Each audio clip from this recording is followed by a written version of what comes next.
Should they zoom? Maybe. Because this is the mic, I think, right? No, the mic is in the CRO. Okay. That's the standard. Yeah, they typically it's different. So anywhere you go. Okay.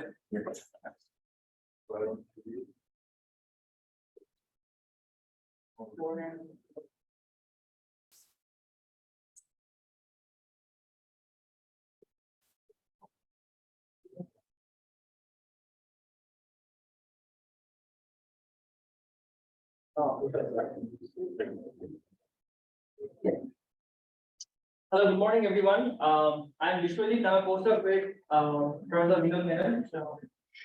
Thank you, Andrea, for this opportunity. It's great to give a talk here for the next seminar.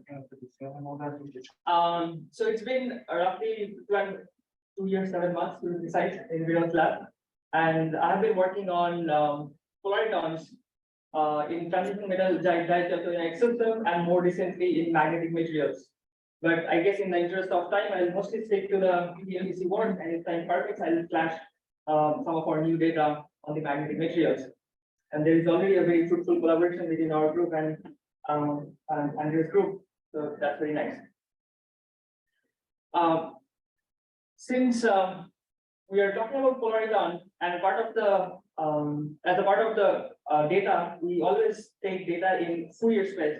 So I thought it would be interesting to and helpful to, if anyone does not know about this, I'll introduce shortly the Fourier spectroscopy, how we measure this data.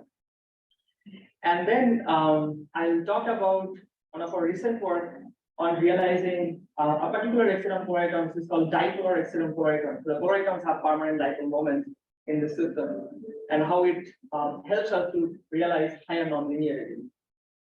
And then we'll follow along the same trajectory, and we'll talk about how strain can be induced to further tune some of these linear and nonlinear properties of PMDCs. And if time permits, I'll flash a couple of data on the magnetic material. Okay, so in our measurement, we often talk about real space and Fourier space. So I'll briefly say what we exactly mean by this. For example, let's say we have the sample here, and we have an objective which shines laser on the sample and also collects the light from the sample. So after the objective, when the objective is infinity corrective, the light that comes out of the objective is roughly parallel. And when you put another lens, it focuses the sample. So when it focuses, it forms an image of the sample. We call this real space.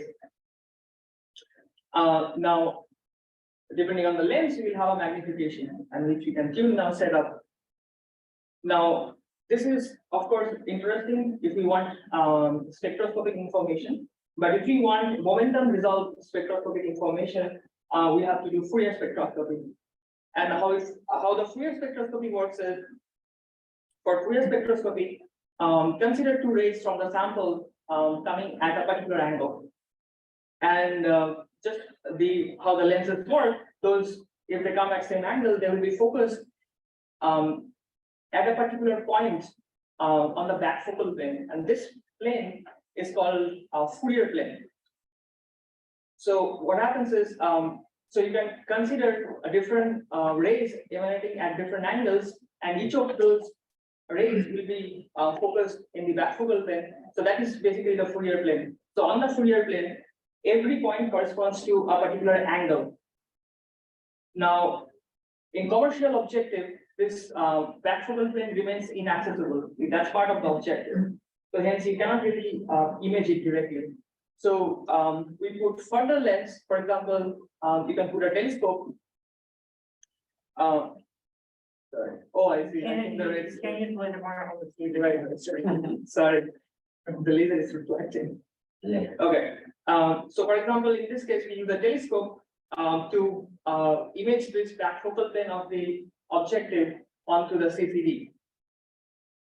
So that gives us the Fourier information. Now it's the same setup, and you can consider the L3 lens as the flip lens. If you flip it in, you have a Fourier spectroscopy setup. If you flip it out, you have a real space spectroscopy setup. And further, where the light is focused, for both real space and Fourier plane, we place a monochromator and a CCD. What it does is, monochromator has a grating inside. So when the, for example, if we focus the real space and select a very tiny part of it, the grating disperses the light in the orthogonal direction. So we have a map of real space versus energy. But following the same logic, we can project the Fourier space on the slit of the spectrometer, and then we have energy resolved EK diagram, basically. It's so for Polaritons, the momentum that we have is particularly small because we are using light.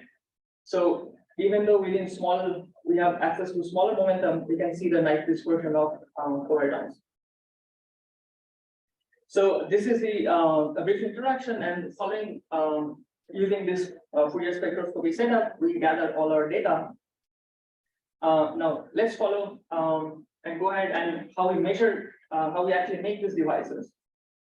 So so you can make cavity in different ways, but most of what that I have done, I have used microcavity.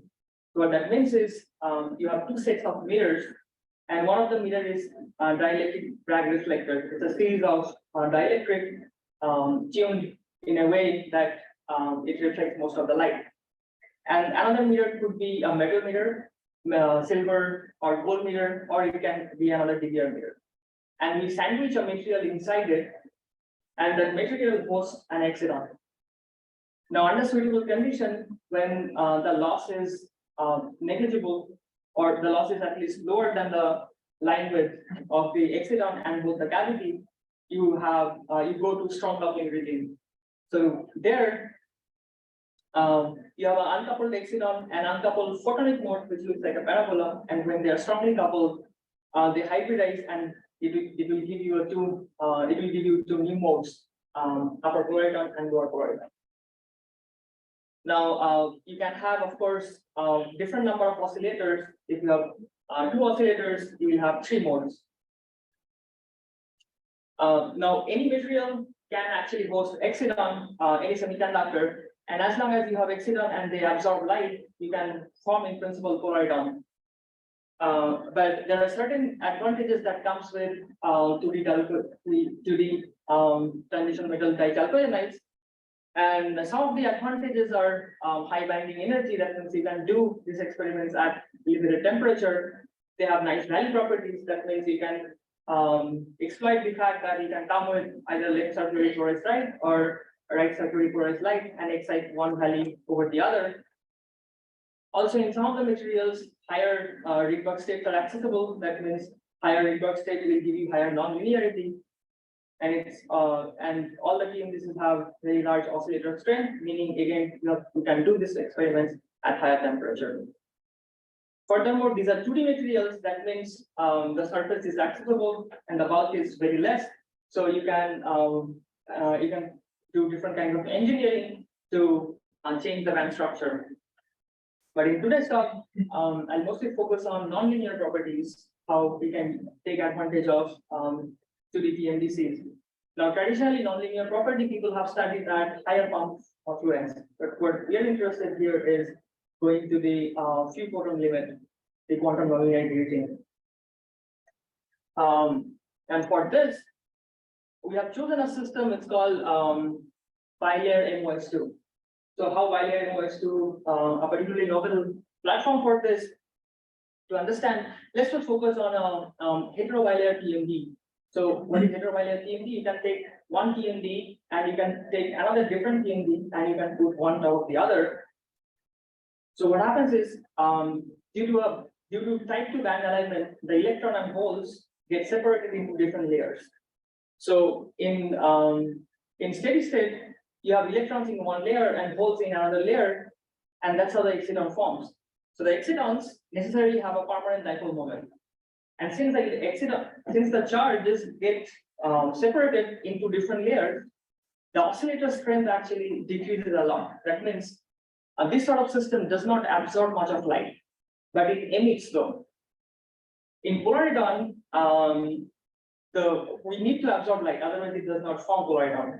So this sort of system is good for studying on the exciton because it has permanent dipole moment. They will interact, however, it don't form polaritons. The system we are using is a homobilayer MoS2.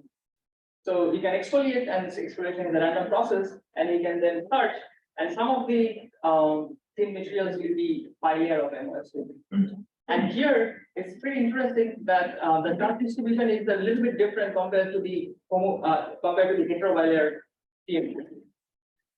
At least for MoS2, the electron is localized in one layer, and the hole is delocalized in between two layers. So that gives it both static dipole moment that the heterobilayer TMDCs have, but in addition, it also has a transition dipole moment in plane, and the in-plane transition dipole moment will absorb light. So that means that the system can be used to form effective polaritons. So this is the absorption spectra taken at room temperature of the bilayer MoS2, and you can clearly see three different absorption here.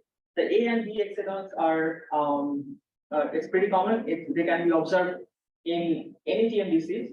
But what is interesting is the additional leak that occurs in between A and B exciton. That is the exciton we are interested in. It's called interlayer exciton. When you cool it down to 6 Kelvin, we see that all the peaks blue shift. Again, something we know very well from the literature, and the oscillator strength increases even more. So we take such a system, and then we study the nonlinearity. Now it was already reported by this time in literature that this system can further be tuned with a perpendicular electric field. So you can have a transistor geometry, and in transistor geometry you can apply perpendicular electric field. Now that will tune and actually split the energy of the interlayer exciton into branches. Why? Because at zero electric field, actually there are two kinds of interlayer exciton. One with dipole moments towards up, and another with dipole moments towards down, because nothing really breaks the inversion symmetry. So there are 50% of each of them. When you apply electric field, the two dipoles interact differently with electric field, and the energy goes into opposite direction.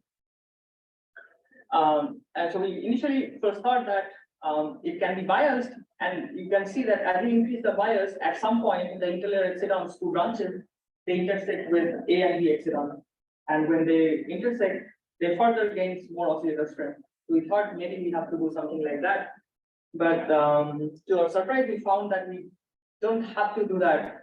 In itself, interlayer exciton, the oscillator strength it has, even without bias, is sufficient enough to give us very nice polaritons. So, so we start with bare excitons before forming polariton. We exfoliate these materials on a DBR. We simulate it with 2x boron nitride flakes to protect it, and then we shine a laser, and we increase the power, and we see how much does the exciton energy blue shift as a function of confluence, which is converted to exciton density. And we clearly see for interlayer exciton, the blue shift at the same density is much higher compared to the A exciton. And again, this is not a surprise. You can see in the insect, the A exciton, these are in-plane excitons. They have transition dipole moment oriented randomly in plane. So that means even though theoretically every dipole will interact with another dipole, but then since they are oriented in random direction, it will sort of average out. The contribution will be much less. But for interlayer exciton, these excitons are all pointed up the static dipole moment. The transition dipole moment is still in plane, but the static dipole moment is out of plane, and hence that is how they can talk to each other and gives us much more energy shift compared to the A exciton. Now that's very interesting, and that's already a positive step, and we do not provide any bias in our experiment. This is the polariton data in the Fourier plane taken at low temperature. And we clearly see, by the way, this has a top silver mirror and the bottom DVR. And we clearly see different polariton branches, and in particular, there are 5 polariton branches. So to form 5 polariton branches with one cavity mode, because we form single cavity, single mode cavity, we need to have four excitons. Now we already learned about A exciton, interlayer exciton, and B exciton. Turns out at low temperature, the 2s Rydberg state of A also has enough oscillator strength to couple to the cavity mode. That's why we say 5 oscillator strength, 5 Polaritons modes. And is there a reason why you use the DBR? But for who is not familiar, DBR means distributed Bragg reflector. It's multi-layers. It's a way to create a mirror based on dielectrics. But is there a reason why to use DBR versus another metal layer? oh, you're saying a metal cavity as opposed to a DBR? Oh, metal cavity, we found out in our experience, it's very sensitive to the. I mean, if you do a simulation, transfer matrix simulation, you will say, let's say we find the Q of 100, 150. But in reality, when we do in our simple, we see that the Q comes to like 40. So it's very sensitive to how smooth film I can grow. And the thickness. Yeah, right. So that's how we see that the Q is kind of compromised. So that's why for regular experiment, we do DBR silver.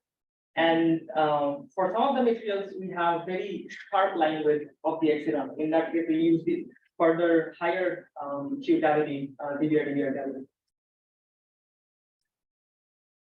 So such a system can be modeled using, it's just an empirical model using oscillator. It's just a 5 matrix. It's called 5. It has 5 oscillators, 1 cavity, and 4 excitons. And it can be used to model the branches, and you can find out the Rabi splitting and energy locations of all this, and it's useful for quantitative analysis. But we are going to focus on the nonlinearity here, and particularly on the interlayer polariton. So to do that, we focus on the second and third branch of the interlayer polariton. And we plot the energy of these two interlayer polaritons as a function of pump fluence.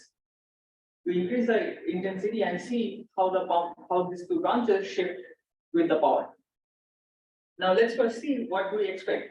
What we expect is we know these polaritons are coming from underlying excitons, and the excitons are bosonic.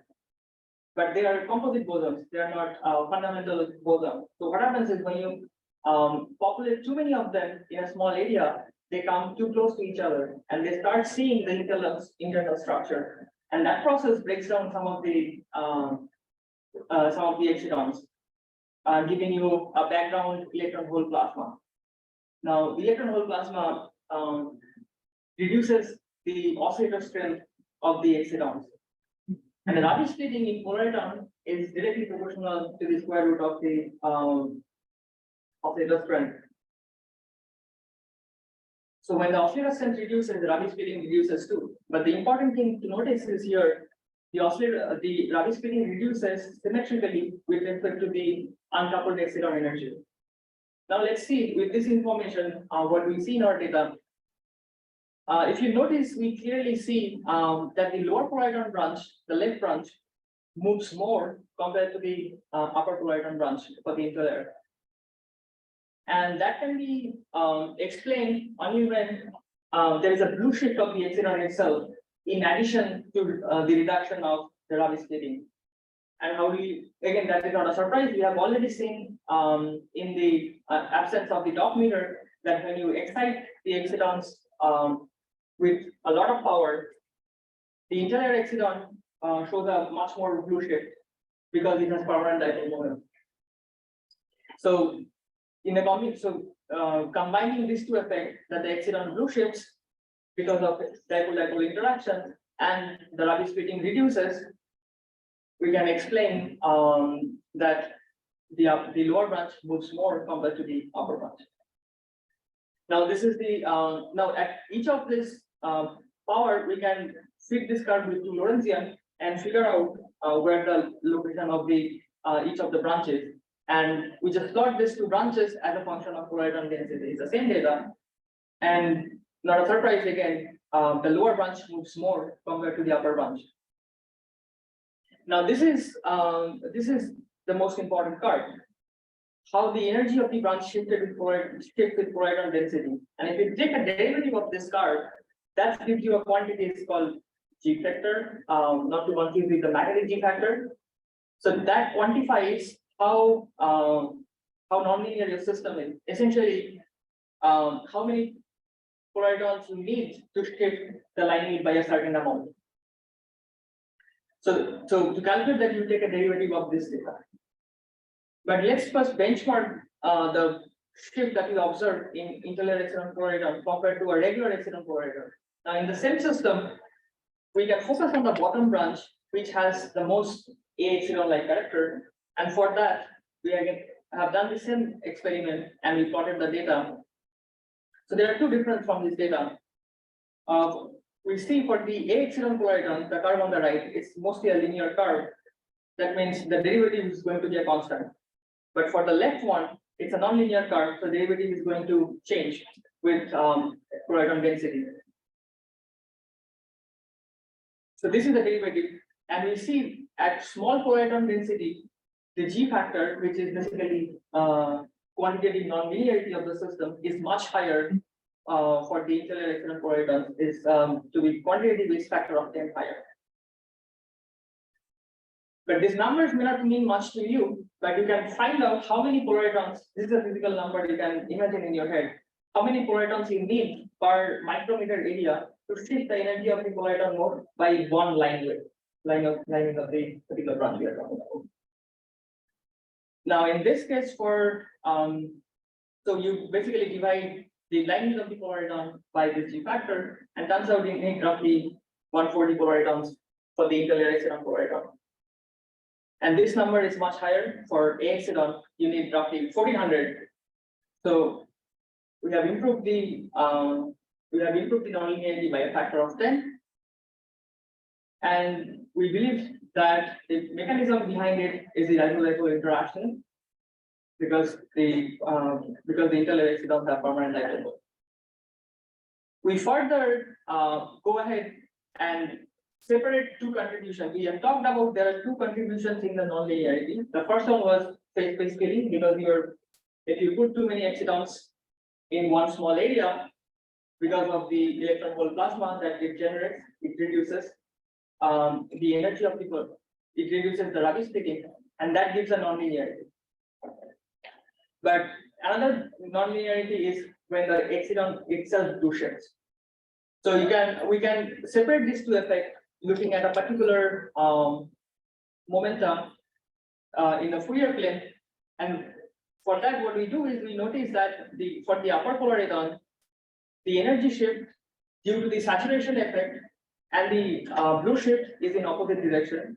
However, for the lower polariton, it's in the same direction. And experimentally, we know what is the amount delta ELP and delta E UP.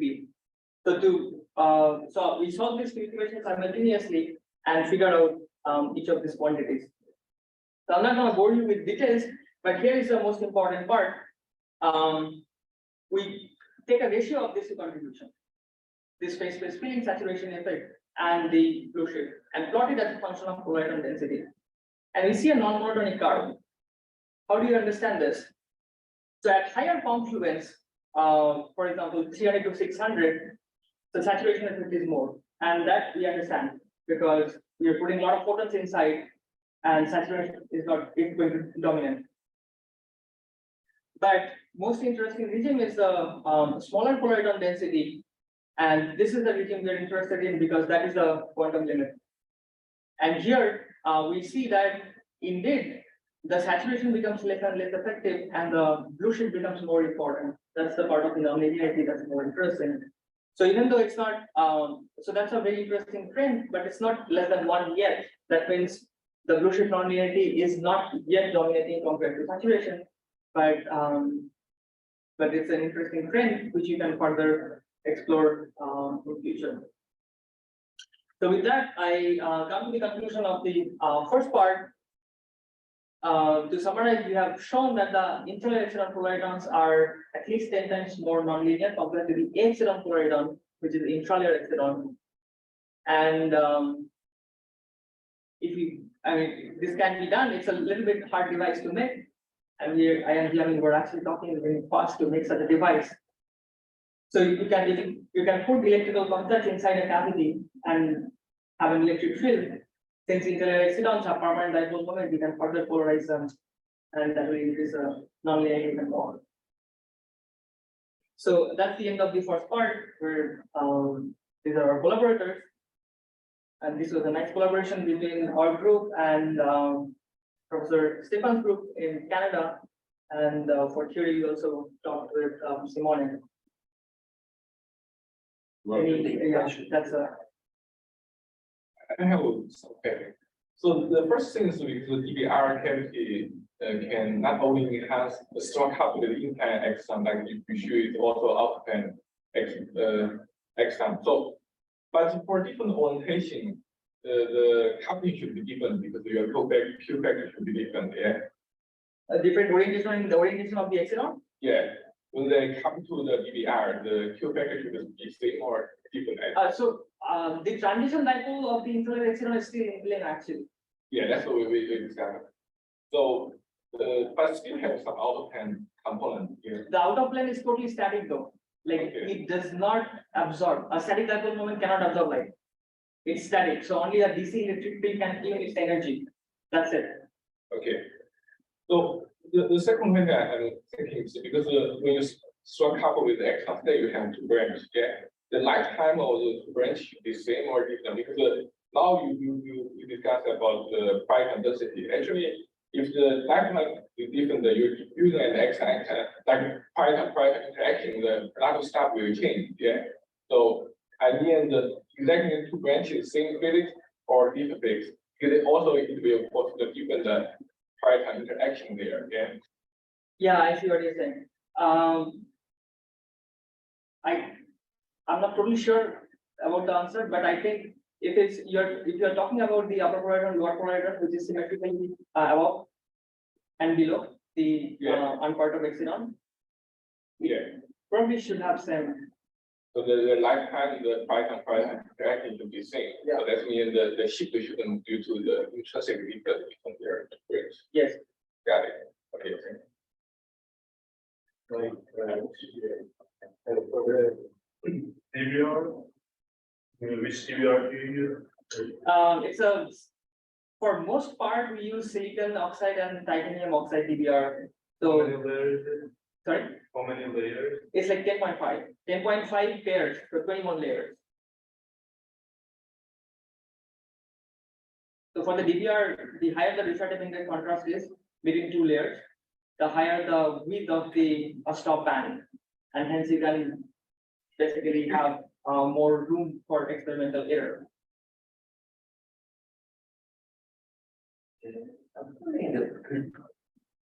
How do you define nonlinearity here? This is basically a saturation phenomenon. Yeah, right. So that's what we actually separated here in this part. So we saw there are two effects, and in TM this is community observed that there is a saturation effect always. So the saturation effect will just close the bunch. That's it. But let's forget about polariton.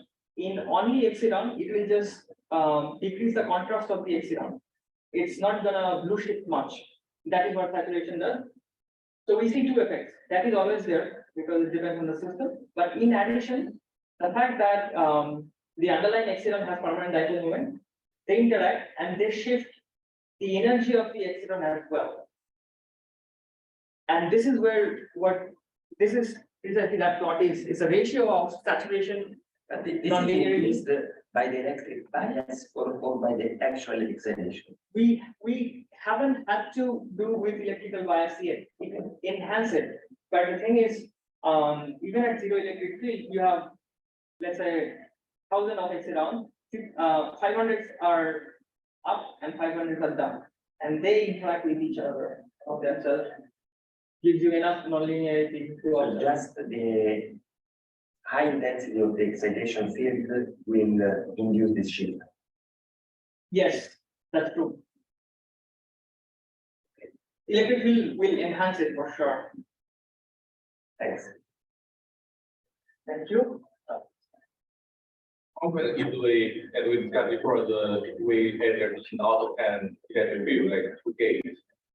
So what thing do you think you will can see from this signal? What thing you feeling? So this curve, I would expect that it will be even more nonlinear. So it would be like that. Should be. It's more Because because more excitons are like oriented in same direction now.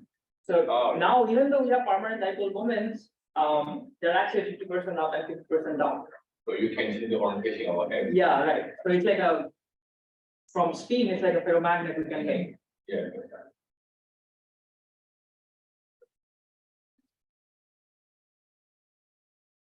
Shall I move to the next part? Sure, yeah. No other questions? Okay. So for the next part, we studied this nonlinear property in pristine bilayer MoS2, and we already saw tenfold enhancement. The question we asked is, can it be increased even more?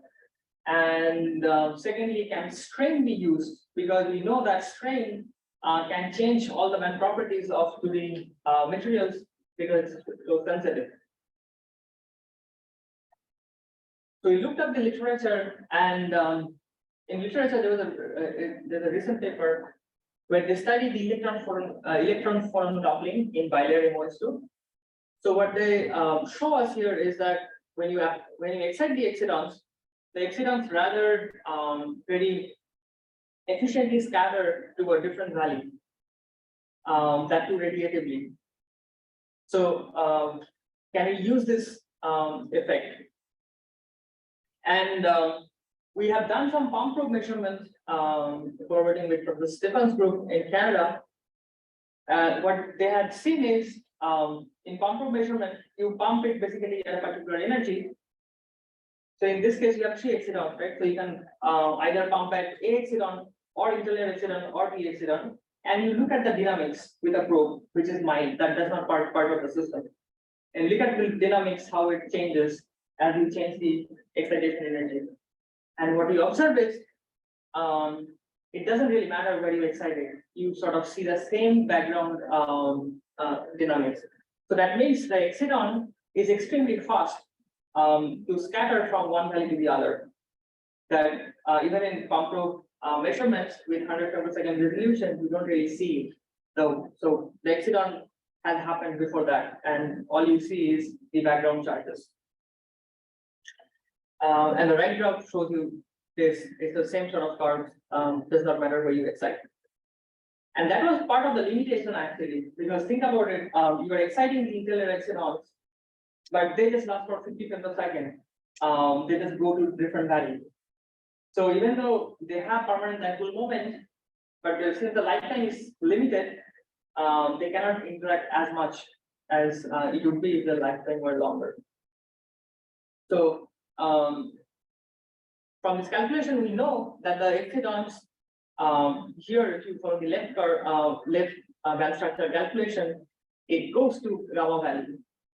So in experiment, we should be able to observe another peak at that energy, and if the excitons scatter to that value, then I should have interlayer excitons scattered to that value as well. Can we see higher nonlinearity there? So that was what we were after. But that is why we take a strain strategy, because bilayer MoS2, even though Polariton does not care about whether it's a direct back semiconductor or it's an indirect back semiconductor, but photoluminescence does. If you have an indirect back semiconductor, you have very weak PL. So to increase the PL, again, strain helps. Strain acts like a potential minima where the different excitons funnel into and gives you more light out. So we went ahead and made some pillars.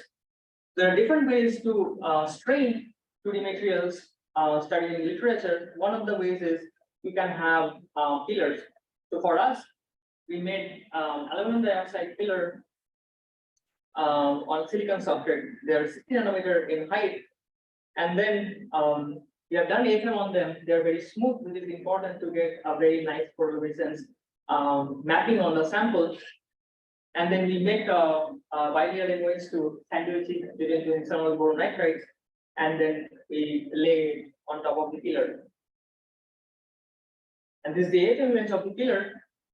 We first take a spectrum on the pillar, and this is the photoluminescence, the light that comes out of the MoS2 bilayer. We see 3 peaks, and the right 2 peaks can be immediately we know they come from A epsilon and B epsilon, but the peak that roughly in IR at 1.545 EV, this is the epsilon that we are talking about. That the epsilon scatter from the K valley to gamma valley, called C epsilon, and we want to study the nonlinearity of that.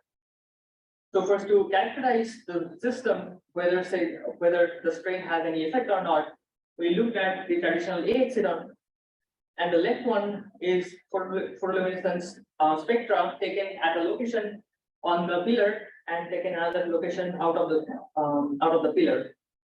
And we see a clear shift in between these two. These curves are normalized. That is why you don't see a count difference, but on the strain location, there is a huge count. And again, it's consistent that we know that strain acts like a potential minima. So there the epsilon should be readshifted, and that is what we observed there. And this is a spatial map. So this is done in collaboration with Professor Grosso. So this is a photoluminescence map as a function of real space X and Y. And at each of these points, we take the spectra and we feed it with the Lorentzian. And the Lorentzian amplitude is now plotted in the second color curve, and the Lorentzian position is plotted in the rightmost curve. So the amplitude of the Lorentzian is proportional to the emitted light, the area under the curve, and we see that on the pillar, which is in the middle of the plot, you have the maximum light out. That makes sense. And the right one, when we plot the peak energy, again, it shows exactly one-to-one correlation and opposite behavior. On the pillar, the spectra is most redshifted. So this is good. We know that the pillars are doing what they're supposed to do. We do the same sort of measurement on the C epsilon, and as far as the nonlinear the linear spectroscopy is concerned, nothing is different. More light out on the pillar, and the spectra is redshifted. But we are interested in the nonlinear spectroscopy, and we do again a fluence dependence experiment. So we focus the light on the pillar and out of the pillar. Now on the pillar, very interestingly, we see a massive blue shift, and out of the pillar we see a red shift. Now contrast this data with A epsilon. We have done again same experiment on A epsilon, done on the pillar and out of the pillar, but in both cases we have seen the spectral red shift. So there is certainly something is with the C epsilon on the pillar. The spectra is massively blue shifted. Now, how do you understand it? Again, let's go to the band structure, and here we see that the C emission, the emission at around 1.45 eV labeled as C, is coming from these two values, K and Q to gamma value.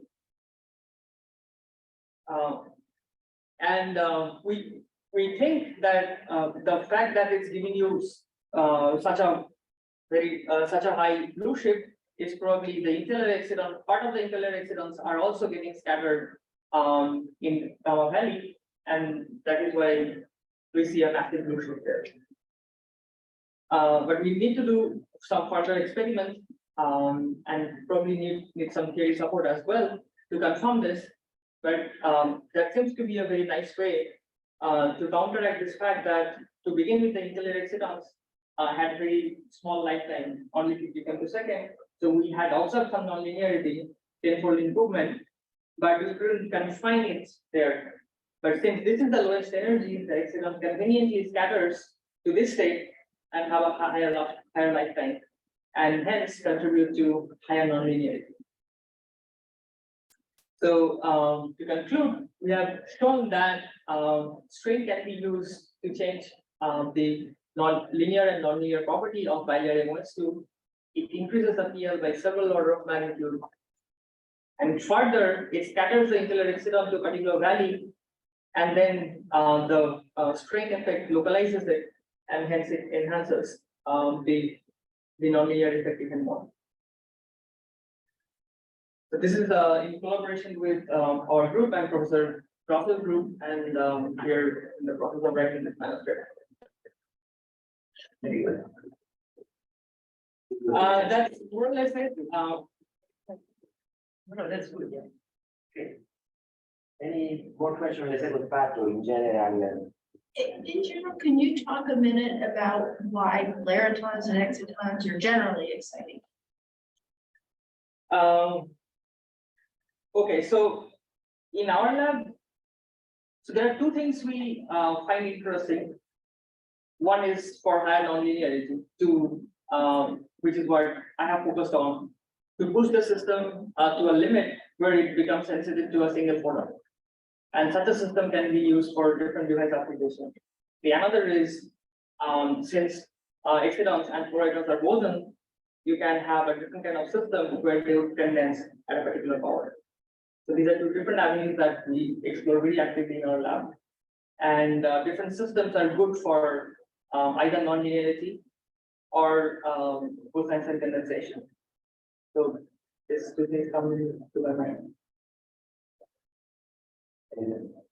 I have a question. The level of strain that we need locally to see this large redshift is how much is it, and is it controllable? Right now, I think it's almost random where it happens. Right. So for controllables, what people do is they sometimes have a piezoelectric device where they can put voltage, and they can either stretch a particular substrate, and then you have the 2D material on top that will get stretched as well before it splits. Or you can have also a mechanical sort of device with some sort of a screw attached, and you strain the material, and the 2D material on top that will also get strained as well. That will be more controllable, and then you can go back and forth. But here, this is sort of a one-time strain profile. We do not have a control way, but turns out even for different materials, 2D materials, this works as long as if you need controllability, then yeah, this is not a. I think you can run and to calculate. Oh yeah, you asked about the amount of strain. Yeah, that could be a sort of a calibration curve. Yeah, the potential values are created where the pillars are. That's because that's where the lattice is stretched, right? That's Yes, where yes. you collect Yeah, and stops. that's correct.